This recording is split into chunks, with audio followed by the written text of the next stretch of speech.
Ya, Assalamualaikum warahmatullahi wabarakatuh. Perkenalkan, nama saya Wahyudi Arifin dari kelas MC 501.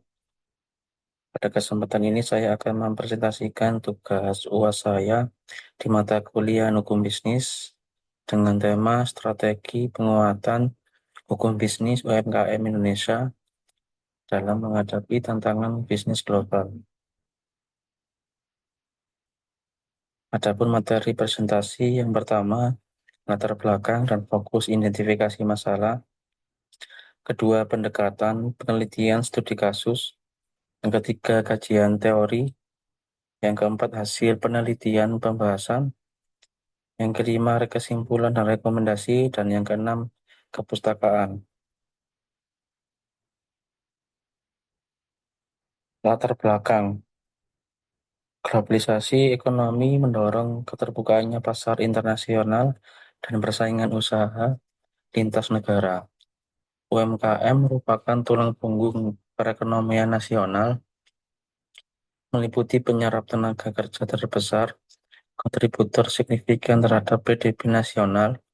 Namun, UMKM menghadapi tantangan serius, di antaranya persaingan produk impor murah, keterbatasan modal dan teknologi, lemahnya perlindungan hukum bisnis. Tabel data empiris, fokus permasalahan. Yang pertama ada fokus permasalahan, dampak bisnis global terhadap keberlangsungan UMKM.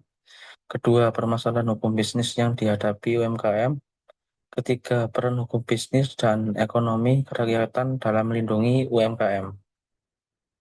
Tabel data empiris UMKM dari aspek omset penjualan sebelum globalisasi relatif stabil, setelah globalisasi cenderung menurun. Dari aspek pasar, sebelum globalisasi sifatnya lokal, setelah globalisasi tersaingi impor. Dari aspek legalitas usaha, sebelum globalisasi informal, setelah globalisasi dituntut formal. Dari aspek perlindungan hukum, sebagai sebelum globalisasi lemah, setelah globalisasi belum optimal. Pendekatan penelitian. Jenis penelitian ini yang digunakan penelitian kualitatif deskriptif, pendekatan studi kasus UMKM, sektor makanan dan minuman di Indonesia, metode pengumpulan data studi pustaka, buku jurnal, regulasi, data statistik UMKM, analisis fenomena aktual bisnis global. Tujuan pendekatan yang pertama, menggambarkan kondisi nyata UMKM, mengaitkan praktik UMKM dengan perspektif hukum bisnis, memberikan rekomendasi berbasis fakta lapangan. Adapun kajian teori yang pertama, teori ekonomi kerakyatan, yaitu menempatkan rakyat sebagai subjek ekonomi yang berorientasi pada keadilan sosial, pemerataan kesempatan berusaha, pemberdayaan ekonomi kecil. Yang kedua, teori hukum bisnis, hukum sebagai instrumen. Yang pertama, kepastian hukum, perlindungan usaha, keadilan dalam persaingan. Yang ketiga adalah landasan konstitusional, yaitu pasal 33 UUD 1945, Undang-Undang Nomor 20 Tahun 2008 tentang UMKM, Undang-Undang Nomor 11 Tahun 2020 tentang Cipta Kerja. Hasil penelitian, dampak positif bisnis global yang pertama, globalisasi membuat peluang pasar nasional dan internasional. Kalau digitalisasi mempermudah pemasaran online, akses konsumen lebih luas, sistem pembayaran digital yang dapat diakses di mana saja. UMKM terdorong meningkatkan kualitas produk, kemasan dan branding, profesionalisme usaha. Dampak negatif bisnis global, yang pertama masuknya produk impor murah, seperti menekan harga produk lokal, mengurangi daya saing UMKM. Kedua, UMKM menghadapi yang pertama penurunan omset, yang kedua resiko kehilangan pasar, ketimpangan kekuatan modal antara UMKM dan korporasi besar.